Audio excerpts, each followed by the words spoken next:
Hello student, आजिर मोर एटू भिडिओत आलोचना करा विषयসমূह हल परिबाहीर आपेक्षिक रोधर उपरत उष्णतार प्रभाव, अर्ध परिबाहीर आपेक्षिक रोधर उपरत उष्णतार प्रभाव, संकर धातुर आपेक्षिक रोधर उपरत उष्णतार प्रभाव और आपेक्षिक रोध उष्णतार हईते केनेदरे परिवर्तन हय और एटा दुटा आंशिक समस्या।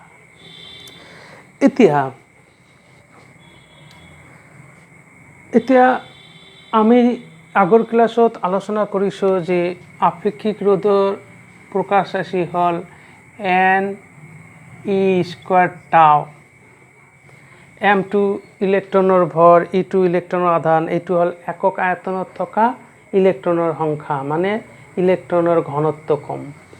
আৰু এইটো হ'ল বিশ্ৰান্তি সময়। বিশ্ৰান্তি সময় কি আছিল যে পৰিবাহীত বিভৱ বেদ যোগান ধৰিলে ইলেক্ট্ৰন নিম্ন বিভৱৰ পৰা উচ্চ বিভৱৰ পিনে গতি কৰে আৰু গতি কৰোঁতে কি হয়, ইলেক্ট্ৰন পৰিবাহীৰ মুক্ত ইলেক্ট্ৰনবোৰে পৰিবাহীৰ পৰমাণুৰ লগত সংঘৰ্ষ কৰে। এতিয়া দুটা অনুক্ৰমিক সংঘৰ্ষত কিমান সময় নিব সেইটো আমি কেনেকৈ উলিয়াম, ইলেক্ট্ৰনটো কিমান সংঘৰ্ষ কৰিছে আৰু কিমান মুঠ সময় লৈছে, মুঠ সময় বাই সংঘৰ্ষৰ সংখ্যা দি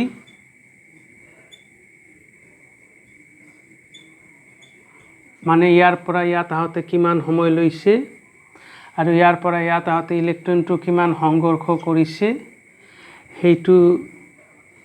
সেইটোক সংঘৰ্ষৰ সংখ্যা দি হৰণ কৰিলে আমি বিশ্ৰান্তি সময় পাই যাম। তাৰ মানে যিকোনো দুটা অনুক্ৰমিক সংঘৰ্ষৰ মাজত গড়ে কিমান সময় লৈছে সেইটো হ'ল বিশ্ৰান্তি সময়। আচ্ছা, তো যদি আমি পৰিবাহীক তাপ দিওঁ তেনেহ'লে তাৰ উষ্ণতা বাঢ়িব আৰু উষ্ণতা বাঢ়িলে আপেক্ষিক ৰোধও বাঢ়িব। কাৰণ আচ্ছা, উষ্ণতা বাঢ়িলে সেই ইলেক্ট্ৰনবোৰৰ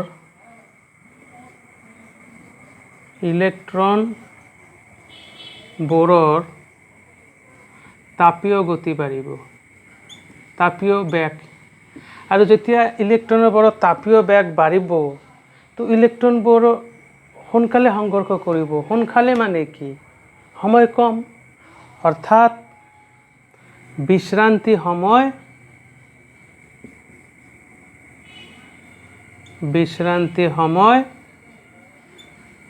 কমিব।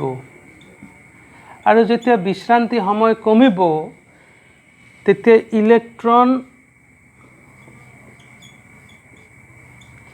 আৰু পৰমাণুৰ মাজত পৰমাণুৰ সংঘৰ্ষ বাঢ়িব আৰু যিমান সংঘৰ্ষ বাঢ়িব সিমান ইলেক্ট্ৰন এইটো মূৰৰ পৰা সেইটো মূৰলৈ আহোঁতে বাধা পাব, তাৰ মানে ৰোধ বাঢ়িব।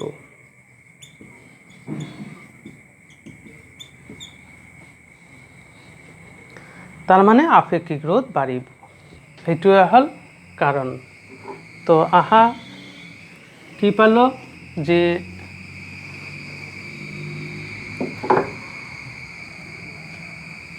অলৰেডি পৰিবাহীৰ মুক্ত ইলেক্ট্ৰন মানে অলপ উষ্ণতাতে সেই পৰমাণুৰ যোজক ইলেক্ট্ৰনবোৰ পৰমাণুৰ পৰা গুচি যায়, সেইবোৰে মুক্ত ইলেক্ট্ৰন। আৰু পৰিবাহীৰ পৰমাণুৰ ভিতৰ খোলত থকা ইলেক্ট্ৰনবোৰ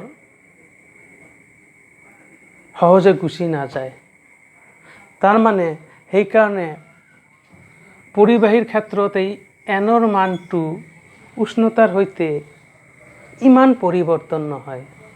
সেইকাৰণে উষ্ণতাৰ সৈতে এনৰ যি মান অলপ বাঢ়ে সেইখিনি নগণ্য। গতিকে পৰিবাহীৰ ক্ষেত্ৰত এই এনৰ ইয়াৰ মানটো ধ্ৰুৱক। তো ইয় ধ্ৰুৱক থাকিল কি এইটো। পৰিবাহীৰ ক্ষেত্ৰত তাৰমানে আপেক্ষিক ৰোধ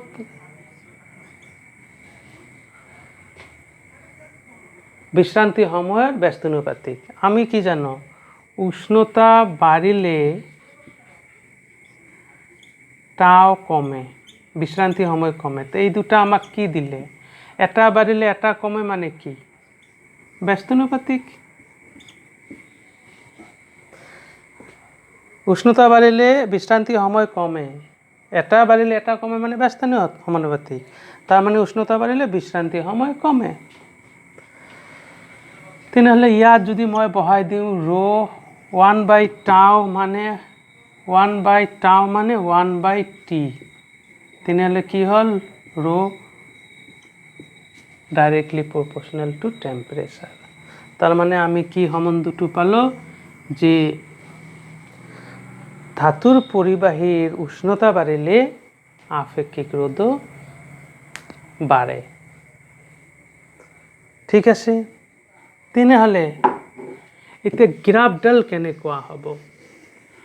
আমি কি জানো? আমি জানো যে সমানুপাতিক গ্ৰাফ সদায় 45 ডিগ্ৰী কৰি গুচি যায়।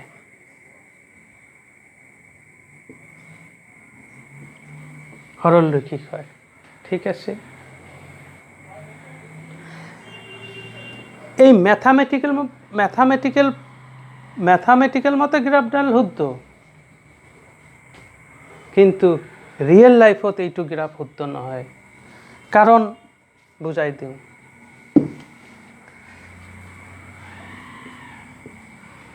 এইটো আমি পালো যে উষ্ণতা বাঢ়িলে পৰিবাহীৰ আপেক্ষিক ৰোধও বাঢ়ে।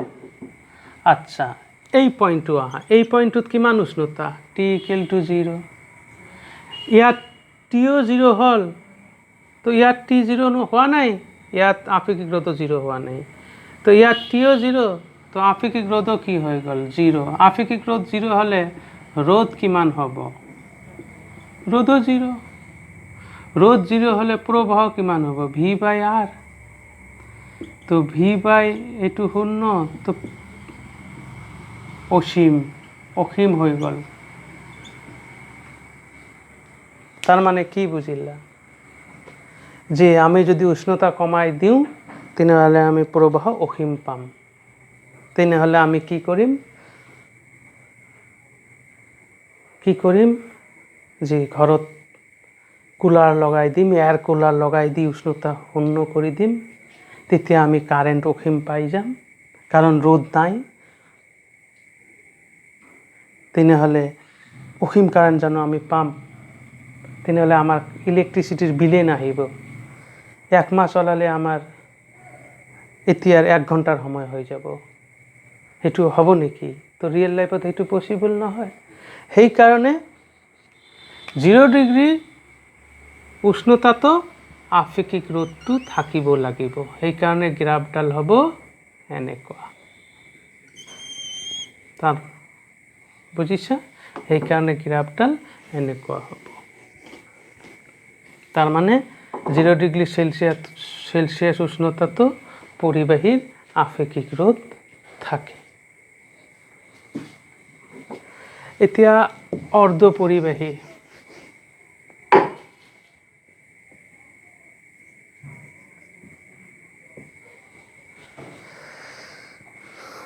অৰ্ধ পৰিবাহী সেই চেপ্টাৰটোত বিশদভাৱে আলোচনা কৰিম, আছে 14 নম্বৰ চেপ্টাৰটোত। এতিয়া অলপ থুলমূলকৈ বুজাম। বিশুদ্ধ অৰ্ধপৰিবাহী 2 প্ৰকাৰ, জাৰ্মেনিয়াম আৰু সিলিকন। আৰু সিহঁতৰ যোজকখলত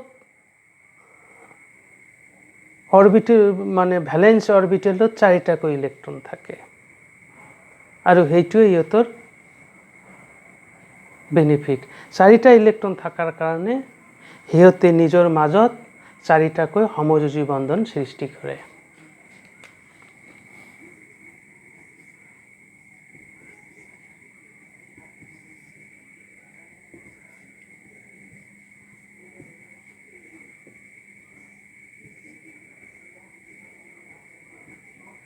এনেকৈ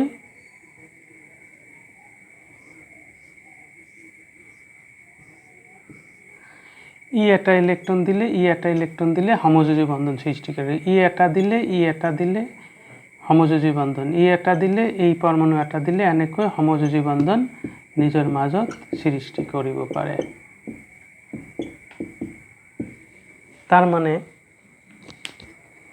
অৰ্ধপৰিবাহীত ইলেক্ট্ৰনবোৰ বন্ধন সহযোজী বন্ধনত ভাগ লৈ থাকে। এতিয়া অৰ্ধপৰিবাহী হ'ল যাৰ ৰোধকতা, যাৰ আপেক্ষিক ৰোধ পৰিবাহী আৰু অপৰিবাহীৰ মাজত থাকে, তেনেকুৱা পদাৰ্থকে অৰ্ধপৰিবাহী বুলি কোৱা হয়। যদি আমি অৰ্ধপৰিবাহীৰ উষ্ণতা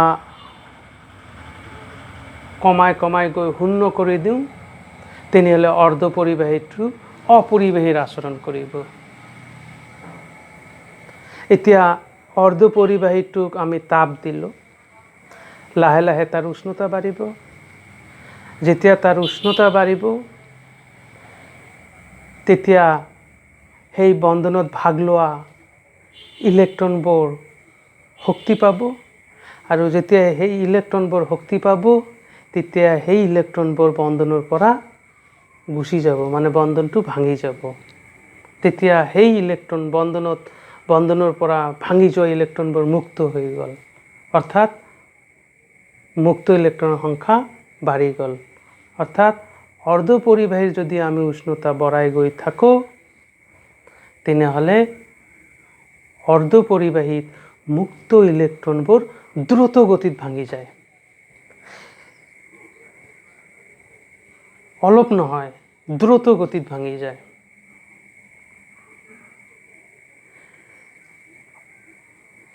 তো সমযোজী বন্ধন আৰু আয়নিক বন্ধন, এই দুটা বন্ধনৰ ভিতৰত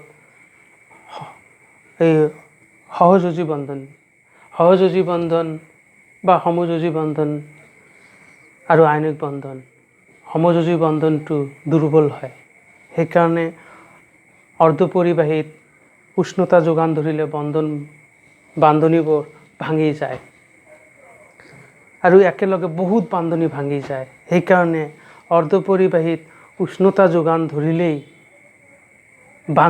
বহুত বান্ধনী একেলগে বহুত বান্ধনী ভাঙি যায়, আৰু একেবাৰে বহুত সংখ্যক ইলেক্ট্ৰন মুক্ত হৈ যায়। অৰ্থাৎ অৰ্ধপৰিবাহীত উষ্ণতা বঢ়াই গৈ থাকিলে মুক্ত ইলেক্ট্ৰনৰ সংখ্যা দ্ৰুত গতিত বাঢ়ি যায়। আৰু এইটোৱে হ'ল বৈশিষ্ট্য অৰ্ধপৰিবাহীৰ। সেইকাৰণে যেতিয়া অৰ্ধপৰিবাহী উষ্ণতা আমি কোঠালীৰ উষ্ণতাত আনিম, তেতিয়া অৰ্ধপৰিবাহীৰ মুক্ত ইলেক্ট্ৰন অলপ বাঢ়িব, আৰু যদি উষ্ণতা বঢ়াই দিওঁ বেছিকৈ ইলেক্ট্ৰন বাঢ়িব। তাৰ মানে অৰ্ধপৰিবাহীৰ ক্ষেত্ৰত অলপ বেলেগ ধৰণৰ পিকুলিয়াৰ বিহেভিয়াৰ, মানে কোঠালীৰ উষ্ণতাত যেতিয়া অৰ্ধপৰিবাহী আহি যাব, কোঠালীৰ উষ্ণতা জেনেৰেলি 27 ডিগ্ৰী চেলচিয়াছ কোৱা হয়, মানে ৰুম টেম্পাৰেচাৰ। ইয়াতকৈ অলপ বঢ়াই গৈ 30, 40, 50 এনেকৈ অলপকৈ বঢ়ালেই অলপৰ কাৰণেই অলপ উষ্ণতাৰ বৃদ্ধিৰ কাৰণে সৰহ সংখ্যক মুক্ত ইলেক্ট্ৰন পোৱা যায় অৰ্ধপৰিবাহীৰ ক্ষেত্ৰত।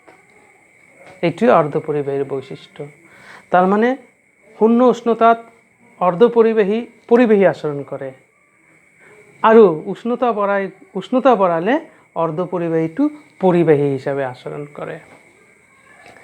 ইয়াৰ এটা গাণিতিক ফৰ্মুলা আছে, সেইটো তোমালোকক নালাগে, জাষ্ট অলপ আইডিয়া এটা দিম। আচ্ছা, আমি আপেক্ষিক রোধের ফর্মুলা কি জানো? এম এন ই স্কোয়ার টাও। পরিবাহীর ক্ষেত্ৰত এই এনৰ মানটো ইমান নাবাঢ়ে, সেইকাৰণে নেগলিজিবল। কিন্তু অৰ্ধপৰিবাহীৰ ক্ষেত্ৰত উষ্ণতাৰ লগত এনৰ মানটো দ্ৰুতভাৱে বাঢ়ে, দ্ৰুতভাৱে, মানে সমযোজী বন্ধনবিলাক একবাৰে ভাঙি যায়। আচ্ছা, টি উষ্ণতা এই একক আয়তনত থকা মুক্ত ইলেক্ট্ৰনৰ সংখ্যা হয় N naught E minus E G by K B T. এইটো হ'ল উষ্ণতা, কে বি হ'ল বলছমেন্স কনষ্টেণ্ট, আৰু এইটো হ'ল শক্তি অন্তৰাল। তাৰ মানে তোমালোকে সেই সেমিকণ্ডাক্টৰত পাই যাবা কণ্ডাকশ্যন বেণ্ড, ভেলেন্স বেণ্ড, সেইবিলাক এই ইহঁতৰ মাজত যিখিনি এনাৰ্জি গেপ থাকে সেইটোকে শক্তি অন্তৰাল বুলি কোৱা হয়। এতিয়া আপাতত খালি শক্তি অন্তৰাল বুলি জানি লোৱা। এই শক্তি অন্তৰাল মানে বুজায় যে ভেলেন্স বেণ্ডৰ পৰা ইলেক্ট্ৰনবোৰ কণ্ডাকশ্যন বেণ্ডলৈ যাওঁতে কিমান শক্তি লাগিব, সেইটো পিছত পাবা। আপাতত খালি আনি জানা টি উষ্ণতাত একক আয়তনত অৰ্ধপৰিবাহীৰ ক্ষেত্ৰত মুক্ত ইলেক্ট্ৰনৰ সংখ্যাৰ ফৰ্মুলা হ'ল এইটো। এইটো লৈ ইমান ভয় নাখাবা, জাষ্ট এটা আইডিয়া দিছোঁ, তোমালোকৰ নালাগে। ইয়াত কি কৈছে? এইটোৱে কৈছে যে ৰ ইনভাৰ্চলি প্ৰপৰ্চনেল টু এন। তেনেহ'লে ইয়াত 1 বাই আৰু এন ইকুৱেল টু কি 1 বাই ৰ লিখিব পাৰা। তেনেহ'লে এন টি মানে ৰ টি, ইনভাৰ্চলি প্ৰপৰ্চনেল ৰ, আৰু এইটো ই G by K B T. এইটো যদি ওপৰত উঠাই দিওঁ ৰ ই G by K B T. এইটোৱে হ'ল অৰ্ধপৰিবাহীৰ আপেক্ষিক ৰোধ উষ্ণতাৰ সৈতে কেনেকৈ পৰিৱৰ্তন হয় তাৰে এইটো হ'ল প্ৰকাশ ৰাশি। এইটো তোমালোকৰ নালাগে, মই এইটো এটা বস্তু বুজাৰ কাৰণে বুজাই আছোঁ।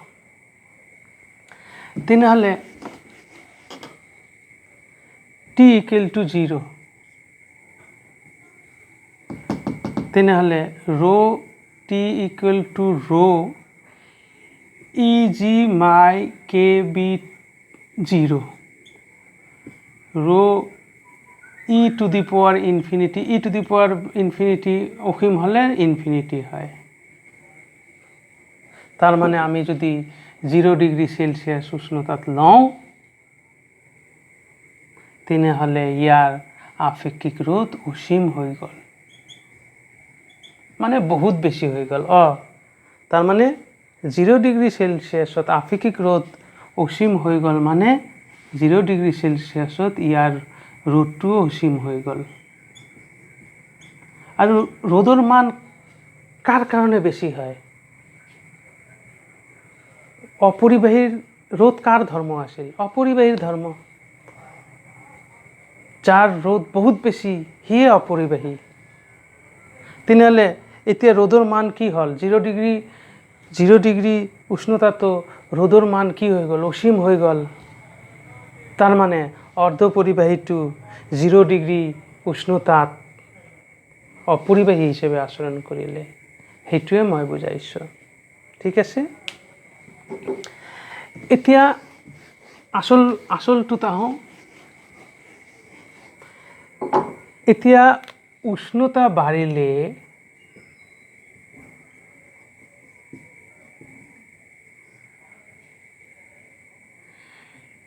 টাও কমিব। ঠিক আছে, আৰু উষ্ণতা বাঢ়িলে বুজিবা ভালকৈ, এন দ্ৰুতভাৱে বাঢ়িব। অলপ আগত ক'লো যে অৰ্ধপৰিবাহীত সমযোজী বন্ধন থাকে, এই বন্ধনবোৰ দুৰ্বল হয়। গতিকে অৰ্ধপৰিবেশত আমি উষ্ণতাৰ যোগান ধৰিলেই সমযোজী বন্ধনবোৰ ভাঙি যায়। অলপ উষ্ণতাৰ বৃদ্ধিৰ কাৰণে বহুত সংখ্যক সমযোজী বান্ধনী ভাঙি যায়, ফলত বহুত সংখ্যক ইলেক্ট্ৰন বন্ধনৰ পৰা মুক্ত হৈ যায়। মানে সমযোজী বান্ধনীবোৰ ভাঙি যায়, ভাঙি যোৱাৰ ফলত ইলেক্ট্ৰনবোৰ মুক্ত হৈ যায়, অৰ্থাৎ মুক্ত ইলেক্ট্ৰনৰ সংখ্যা দ্ৰুতভাৱে বাঢ়ে। এতিয়া দেখা, উষ্ণতা বাঢ়িলে টাও কমে। তাৰ মানে এইটো কি? টাও উষ্ণতাৰ লগত ব্যস্তানুপাতিক। ঠিক আছে, বুজিব ভালকৈ। তাৰ মানে উষ্ণতা বাঢ়িলে অৰ্ধপৰিবাহীৰ ক্ষেত্ৰত n দ্ৰুতভাৱে বাঢ়ে। তাৰ মানে এইটো কি? বাঢ়া দুটাই বাঢ়া সমানুপাতিক। এটাই কিন্তু ফৰ্মুলাত। তেনেহ'লে ইয়াৰ মতে rho ইনভাৰ্সলি প্ৰপোৰ্শনেল টু টাও, ইয়াৰ মতে rho ইনভাৰ্সলি প্ৰপোৰ্শনেল টু n, মানে ব্যস্তানুপাতিক। এইটোও ব্যস্তানুপাতিক, এইটোও ব্যস্তানুপাতিক। কিন্তু এইটো যেতিয়া বহাই দিম rho ডাইৰেক্টলি প্ৰপোৰ্শনেল হ'ব।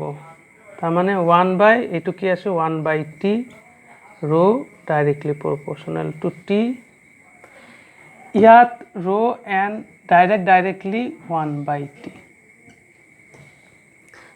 একেটা ফৰ্মুলাত দেখা, উষ্ণতা বাঢ়িলে আপেক্ষিক ৰ'দ বাঢ়ে, উষ্ণতা বাঢ়িলে আপেক্ষিক ৰ'দ কমে। একেটা ফৰ্মুলাতে, বুজিছানে? একেটা ফৰ্মুলাতে উষ্ণতা বাঢ়িলে টাও কমে, বিশ্ৰান্তি সময় কমে, মানে আপেক্ষিক ৰ'দ বাঢ়ে। তাৰমানে উষ্ণতা বাঢ়িলে ইয়াৰ মতে আপেক্ষিক ৰ'দ কি হয়? বাঢ়ে। আৰু উষ্ণতা বাঢ়িলে ইয়াৰ মতে আপেক্ষিক ৰ'দ কি হয়? কমে। তেনেহ'লে এটা ফৰ্মুলাতে দুই ধৰণৰ ভাৱে নিৰ্ভৰ কৰিছে। এতিয়া আমি দেখিম নেট এফেক্ট কাৰ বেছি? উষ্ণতা বাঢ়িলে টাওটো বেছিকৈ কমে, না উষ্ণতা বাঢ়িলে nটো বেছিকৈ বাঢ়ে? মানে উষ্ণতা বাঢ়িলে বিশ্ৰান্তি সময় বেছিকৈ কমে, না উষ্ণতা বাঢ়িলে মুক্ত ইলেক্ট্ৰনৰ সংখ্যা বেছিকৈ বাঢ়ে? এই দুটাৰ ভিতৰত অৰ্ধপৰিবাহীৰ ক্ষেত্ৰত কোনটোৰ প্ৰভাৱ বেছি? দেখা গৈছে যে অলপ উষ্ণতাৰ পৰিৱৰ্তন হ'লে টাও যিমান কমিব লাগিছিল তাতকৈ এনৰ মান দ্ৰুতভাৱে বাঢ়ে। গতিকে ইয়াৰ তুলনাত এইটোৰ প্ৰভাৱ নগণ্য। সেইকাৰণে অৰ্ধপৰিবাহীৰ ক্ষেত্ৰত এইটো কেঞ্চেল, এইটো ল'ম। তাৰমানে আমি কি পালোঁ? যে অৰ্ধপৰিবাহীৰ ক্ষেত্ৰত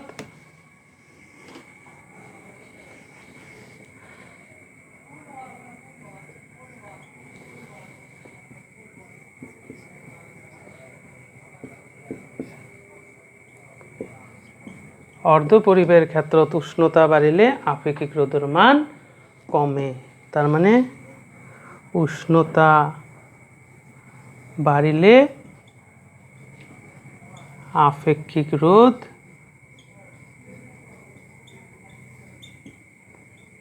কমে।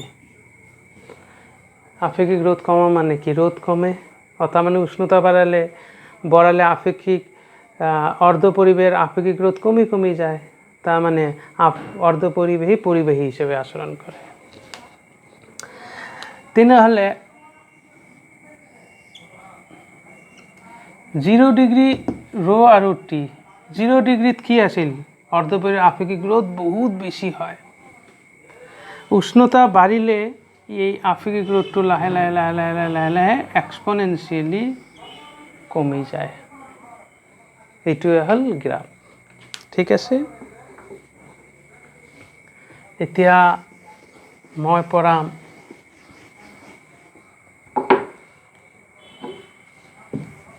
সংকর ধাতু,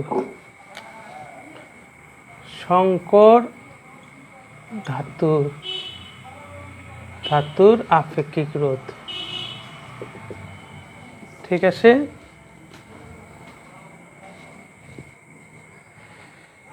এতিয়া সংকর ধাতু কি কি?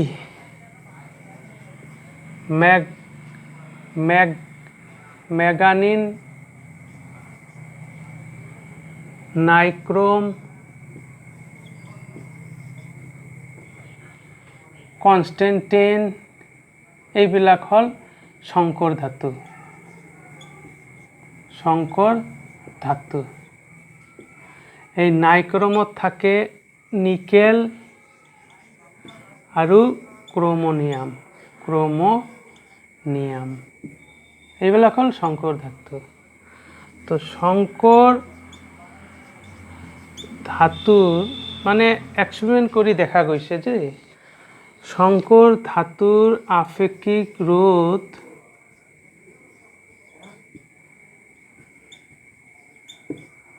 উষ্ণতাৰ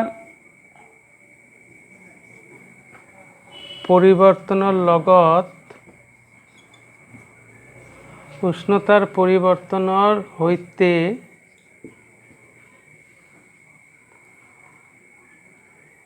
পৰিৱৰ্তন নহয়।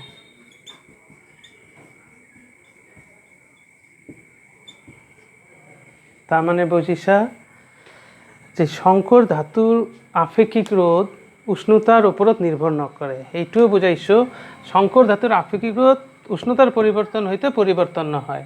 তাৰ মানে সংকৰ ধাতুৰ আপেক্ষিক ৰোধ উষ্ণতাৰ ওপৰত নিৰ্ভৰ নকৰে।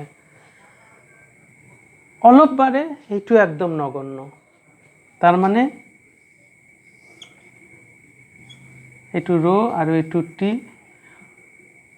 এইটো গ্রাফ মানে কি বুঝাইছে যে উষ্ণতা বাড়ি গই আছে, রোধর মান আপেক্ষিক রোধর মান বাড়া নাই। এইটো অ্যাকচুয়ালি অলপ বাড়ে নেগলিজিবল, এই যে অলপ বাড়ে নেগলিজিবল, এইটোৱে। আৰু সংকৰ ধাতুৰ আপেক্ষিক ৰোধ উষ্ণতাৰ হইতে একে থাকে কাৰণে আমি স্ট্যান্ডাৰ্ড ৰেজিস্টৰ মানে প্ৰামাণিক ৰোধ বনাওতে, প্ৰামাণিক ৰোধ তৈয়াৰ কৰতে সংকৰ ধাতু ব্যবহার করো। ঠিক আছে, তার মানে এইটো মই ক'ব খুজিছো যে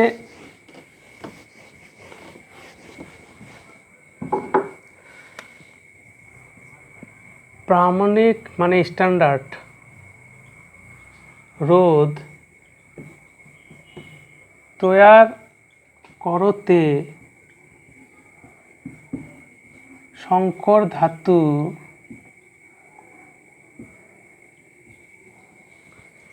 কিয় ব্যবহাৰ কৰা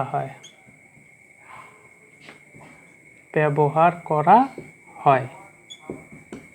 আনসাৰ হল যে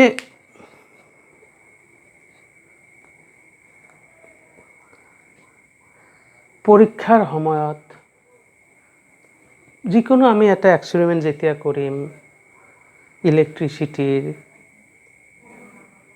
আমি বিভবভেদ যোগান ধৰিম। বিভবভেদে কি যোগান ধৰিব? প্ৰবাহ।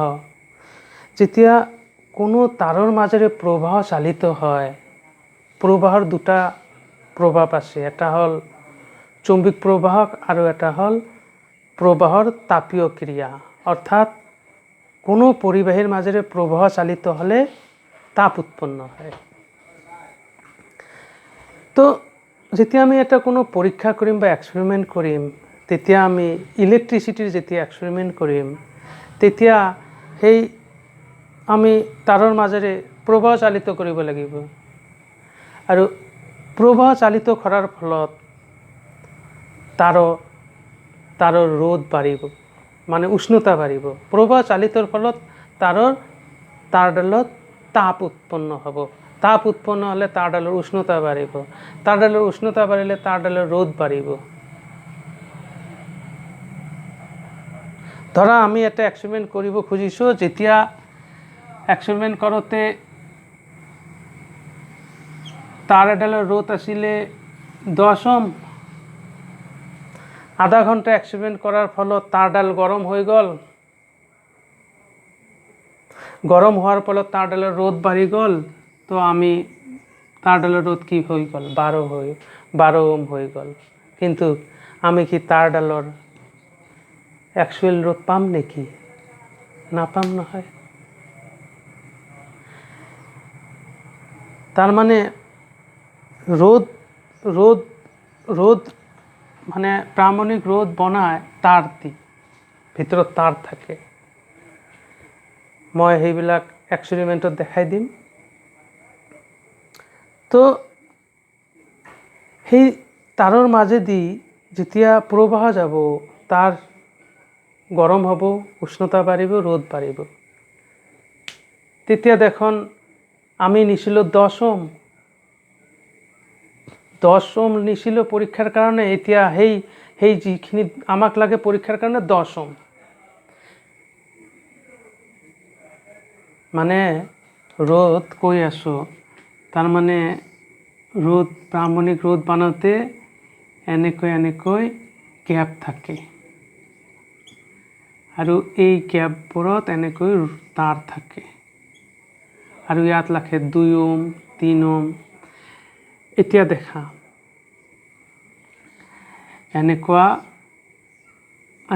এনেকুৱা থাকি যায়, বুজিছা? এইটো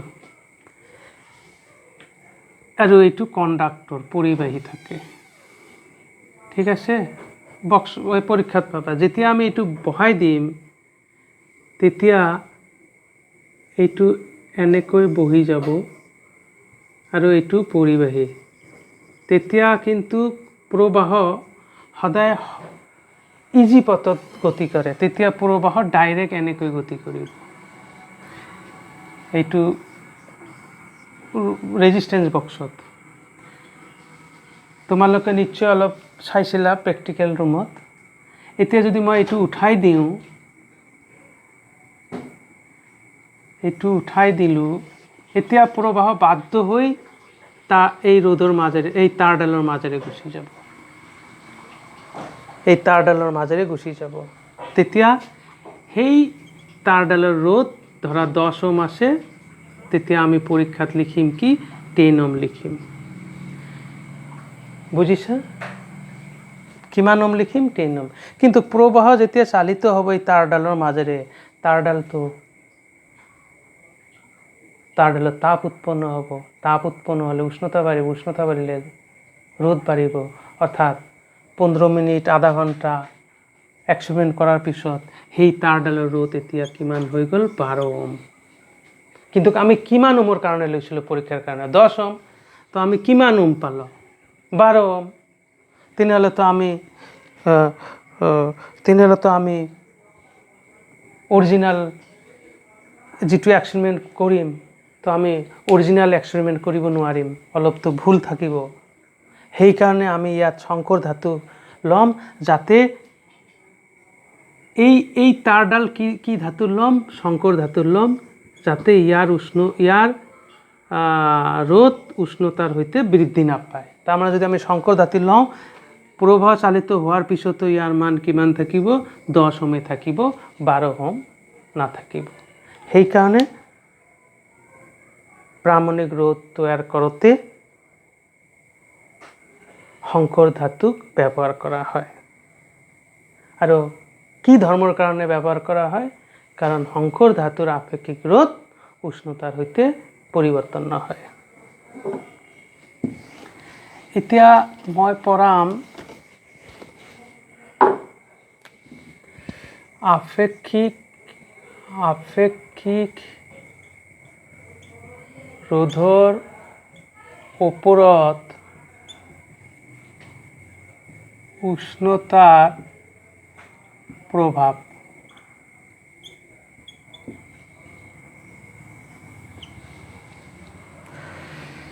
ঠিক আছে।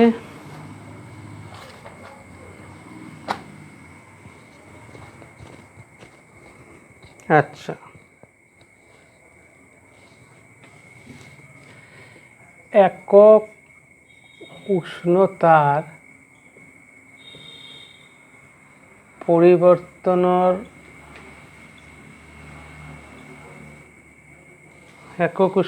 পৰিৱৰ্তনৰ বাবে একক ৰোধৰ হোৱা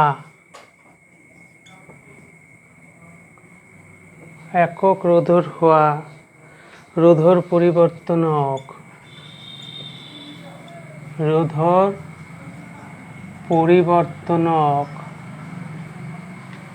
পৰিবাহীৰ তাপীয়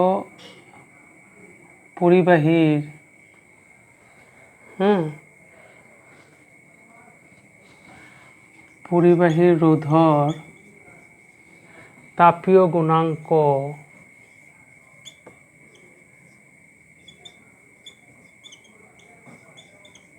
বলে, তাপীয় গুণাঙ্ক আলফা বলে।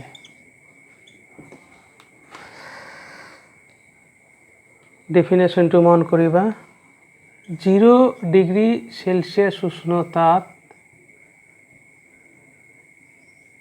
রোধ ধরিল R0, T ডিগ্রি সেলসিয়াস উষ্ণতাত রোধ ধরিল RT। তেনেহলে উষ্ণতা কিমান বাঢ়িল? T, রোধ কিমান বাঢ়িল? RT minus R0। তার মানে কারণ উষ্ণতা বাড়িলে পরিবাহী রোধ বাড়ে, আমি জানো তো কিমান বাড়িল? আর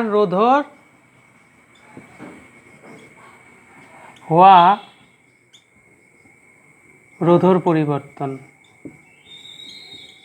মানে আসিল R0 হয়ে গেল কিমান?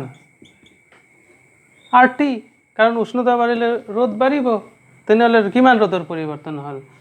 RT minus R0। কিমান উষ্ণতাত হয়ে গেল? 0 পৰা T ডিগ্রি উষ্ণতাত।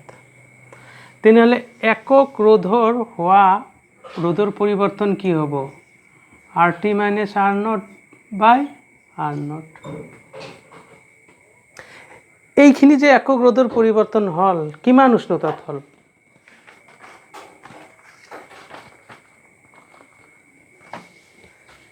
এইটো যে কিমান উষ্ণতাত হল? T উষ্ণতাত। তার মানে T উষ্ণতাত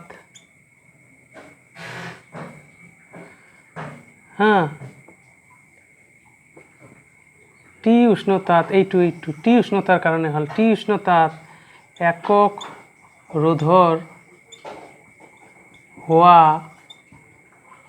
রোধর পরিবর্তন বুঝিবা দে।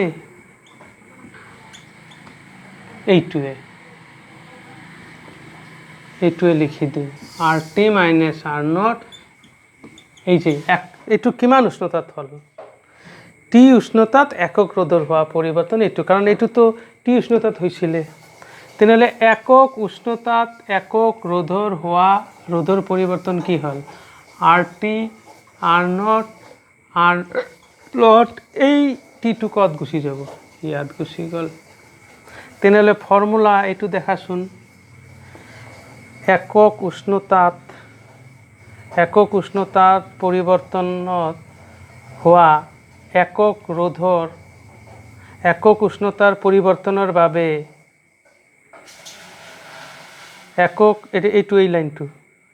এই লাইনটো বুঝিছা না? এই লাইনটো আর এই লাইনটো একে হল না বেলেগ হল? একক উষ্ণতার পরিবর্তনের বাবে একক রোধর হওয়া পরিবর্তন এইটু হল না নাই? তার মানে এইখিনি কি পালো? তেনেহলে এইখিনি এই রোধর তাপীয় গুণাঙ্ক পালনে নাই। বুঝিছা? ক্লিয়ার বুঝাইছ? বুঝিছা? 0 ডিগ্রিত ইমান আছিল, T ডিগ্রি সেলসিয়াস ইমান আছিল, তো আর ৰোধৰ হোৱা পৰিৱৰ্তন ৰ'দৰ পৰিৱৰ্তন এইখিনি হ'ল। তেনেহ'লে একক ৰ'ধৰ বাবে হোৱা পৰিৱৰ্তন কি হ'ব? RT minus R0/R0। এইখিনি কিমান ডিগ্ৰী উষ্ণতাৰ কাৰণে হৈছিল? T ডিগ্ৰী, মানে T ডিগ্ৰী উষ্ণতাৰ পৰিৱৰ্তনৰ বাবে একক ৰ'ধৰ হোৱা পৰিৱৰ্তন এইটো, কাৰণ এইটো আল্টিমেট T ডিগ্ৰী উষ্ণতাত হৈছে। তো একক উষ্ণতাৰ পৰিৱৰ্তনৰ বাবে একক ৰ'ধৰ পৰিৱৰ্তন এইটো। তো এইখিনি আৰু এইখিনি একে হৈ গ'ল। তাৰ মানে তাপীয় গুণাংকৰ ফৰ্মুলা আমি কি পালোঁ? তাৰ মানে ৰ'ধৰ তাপীয় গুণাংকৰ ফৰ্মুলা পালোঁ আমি RT minus R0/R0 into T। তাৰ মানে ৰোধৰ পৰিৱৰ্তন বাই এইটো কি আছিল? আধি ৰোধ আৰু এইটো কি আছিল? T2 হ'ল উষ্ণতাৰ পৰিৱৰ্তন।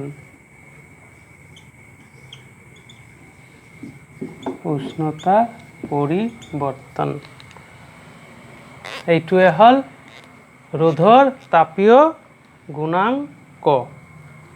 ঠিক আছে?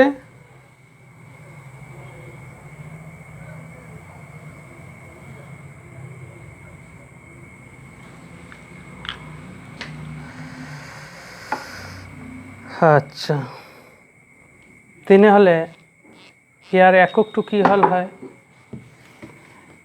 ৰোধৰ তাপীয় গুণাঙ্কৰ একক SI ইউনিট অফ আলফা, মানে ৰোধৰ তাপীয় গুণাঙ্ক। ৰোধ আৰু ৰোধ কেঞ্চেল হৈ গ'ল হয়, থাকিলে উষ্ণতা। তো উষ্ণতাৰ একক কি তলত আছে? তো ডিগ্ৰী সেলসিয়াছ ইনভাৰ্স হ'ল হয়, অৰ কেতিয়াবা কেলভিন ইনভাৰ্সও লিখিব। ঠিক আছে? তেনেহ'লে আমি ইয়াত এটা পালোঁ যে alpha R0T equal to RT minus R0। তো আলফা R0T, এই R0 ইকুৱেল টু RT। তো RT ইকুৱেল টু পাম R0, এইপিনে R0 কমন নিলে ইয়াত নাই, মানে 1 আলফা T। এইটো এটা ফৰ্মুলা পালোঁ। আচ্ছা, বা কেতিয়াবা এনেকৈ, তো আলফা ধৰা T1 ডিগ্ৰী সেলসিয়াছ উষ্ণতাত ৰোধ আছিলে R1, T2 ডিগ্ৰী সেলসিয়াছত ৰোধ আছিলে R2। তেনেহ'লে আলফা কি হ'ব? ৰোধৰ পৰিৱৰ্তন R2 মাইনাছ R1, ৰোধৰ পৰিৱৰ্তন R2 মাইনাছ R1। আদি ৰোধ কি? T1। উষ্ণতাৰ পৰিৱৰ্তন কি? T2 minus T1। এইটো এটা ফৰ্মুলা হয়। এইটো 0 ডিগ্ৰীৰ পৰা লৈছোঁ, যেতিয়া আমি 0 ডিগ্ৰীৰ পৰা নল'ম। বুজিছানে? তেনেহ'লে কি লিখিব পাৰোঁ? Alpha R1 T2 minus T1 R2 minus R1। তো R1 plus alpha R1 T2 minus T1 equal to R2। তার মানে R2 ইকুয়াল টু কি লিখিব পারো? R1 1 plus ULFA T2 minus T1। যেতিয়া 0 ডিগ্রি না পাম তেতিয়া আমি এইটো ইউজ কৰিম। ঠিক আছে? আচ্ছা, তো এতিয়া পৰিবাহীৰ ক্ষেত্ৰত আচ্ছা alpha equal to RT minus R0 into T। R0 আৰু RT আমি জানো কি পৰিবাহীৰ উষ্ণতা বাঢ়িলে রোধ বাড়ে, তার মানে এইটো বেশি। তার মানে কি এইটো বেশি মানে উপরটো ধনাত্মক, এইটো টার্ম কি হবে? ধনাত্মক। তার মানে পরিবাহীর কারণে ইয়ার মান ধনাত্মক। অর্ধ পরিবাহী অৰ্ধপৰিবাহী ক্ষেত্ৰত অৰ্ধপৰিবাহীৰ ক্ষেত্ৰত আমি কি জানো যে উষ্ণতা বাঢ়িলে আপেক্ষিক রোধ কমে মানে আপেক্ষিক রোধ কমা মানে রোধ কমে তার মানে অর্ধপরিবাহীর ক্ষেত্ৰত উষ্ণতা বাঢ়িলে ৰোধও কমে উষ্ণতা বাঢ়িলে ৰোধও কমে তেনেহলে ইয়াৰ পৰা ইয়াত উষ্ণতা বঢ়ালো তাৰ মানে ইয়াৰ মান কম তার মানে ই বেশি তেনেহলে আলফার মান কি হ'ব RT মাইনাস R0 বাই R0 টি ইয়ার মান কি হ'ব নেগেটিভ অর্থাৎ অর্ধপরিবাহীর ক্ষেত্ৰত ৰোধৰ তাপীয় গুণাঙ্কৰ মান ঋণাত্মক হয় মনত ৰাখিবা ঠিক আছে এতিয়া এটা এনচিইআৰটি নিউমেৰিকেল কৰাম দিয়া আছে কোঠালিৰ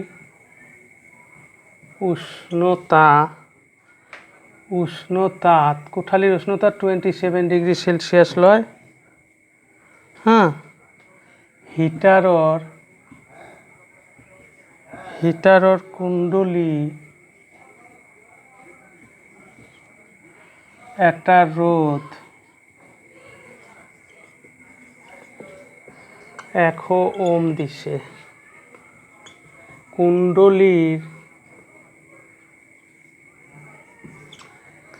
কুণ্ডলীটোৰ রোধ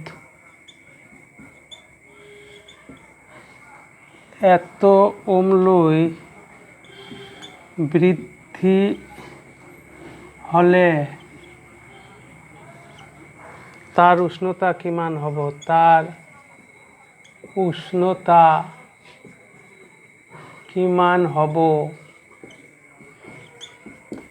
দিয়া আছে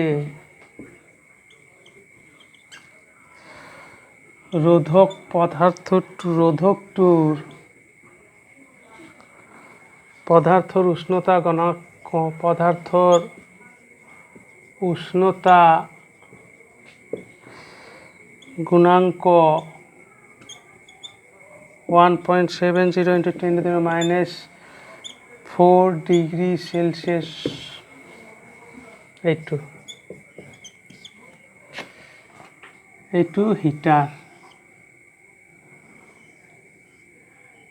হিটাৰত এনেকৈ কুণ্ডলী থাকে তাৰপিছত এইটো তাৰ লৈ আমি যেতিয়া লগাই দিম ইয়াৰ সকেটটো লগাই দিলো তেতিয়া এনেকৈ প্ৰবাহ যাব প্ৰবাহ গলে প্ৰবাহ চালিত হলে এই হিটাৰত আমি ৰোধ বেশি থাকা পদাৰ্থ লওঁ তো যেতিয়া এই হিটাৰৰ কুণ্ডলীৰ মাজেৰে প্ৰবাহ চালিত হ'ব তেতিয়া এই তাৰডালে তাপ উৎপন্ন কৰিব তাপ উৎপন্ন কৰিলে উষ্ণতা বাঢ়িব তেতিয়া আমি কাপড় প্ৰেছ কৰিম এইটোৱে হিটাৰ এইটো হিটাৰ মই স্ত্ৰী হিটাৰ হিটাৰ এনেকুৱা হিটাৰ হিটাৰত এনেকৈ কুণ্ডলী থাকে এইটো লগাই দিলো পজিটিভত আৰু এইটো লগাই দিলো নেগেটিভত তেনেহলে প্ৰবাহ এনেকৈ যাব প্ৰবাহ গলে এই হিটাৰটো এনেকুৱা পদাৰ্থ আমি নিব লাগিব যাৰ ৰোধ উষ্ণতাৰ সৈতে খুব বৃদ্ধি হয় তো যেতিয়া এই হিটাৰৰ কুণ্ডলীৰ তাৰৰ মাজেৰে প্ৰবাহ চালিত হয় তেতিয়া তাৰডালত যথেষ্ট তাপ উৎপন্ন হয় যথেষ্ট তাপ উৎপন্ন হোৱাৰ কাৰণে ইয়াৰ উষ্ণতা বৃদ্ধি পায় আৰু তেতিয়া আমি ইয়াৰ ওপৰত বস্তু সিজুৱাই খাব পাৰিম এইটোৱে কৈছে যে কোঠালিৰ উষ্ণতা 27 ডিগ্ৰীত কিমান ৰোধ আছিল 100 ওম কুণ্ডলীৰ ৰোধ 170 কৰিবলৈ কিমান উষ্ণতা বৃদ্ধি হলে তাৰ উষ্ণতা কিমান হ'ব আগতে আছিল 100 যেতিয়া কাৰেণ্ট দিলোঁ তাপ উৎপন্ন হ'ল তেতিয়া তাৰ ৰ'দ 117 হৈ গ'ল সেই সময়ত কিমান উষ্ণতা আছিল আৰু আলফা দিয়া আছে 1.70 × 10⁻⁴ ডিগ্ৰী সেলসিয়াস আমি ফর্মুলাটো কি জানো যে R2 = এইটো দিলেও হয় এইটো R2 - R1 বাই আদি রোধ উষ্ণতার পরিবর্তন T2 - T1 ঠিক আছে এইটো কেনেকৈ লিখিম এইটো এইপিনে আহিল T2 - T1 = R2 - R1 R1 × ULFA মানে এইটো এইপিনে আনিলো তো T2 = R2 - R1 R1 × ULFA × T1 ঠিক আছে তেনেহলে T2 = এইটো দিয়া আছিল 117 - 100 আৰু 100 এইটো আছিল 1.7 × 10⁻⁴ আৰু T1 আছিল 27 117 এইটো হয় 1.7 × 10⁻² প্লাস 27 তো এইটো ওপৰত গ'লে 100 হৈ গ'ল এইটো 1.7 27 ঠিক আছে আচ্ছা এইটো ওপৰত গ'লে 17 ইয়াৰ কাৰণে এটা 10 হ'ব এইটো ওপৰত গ'লে 3 হ'ব 17 27 1000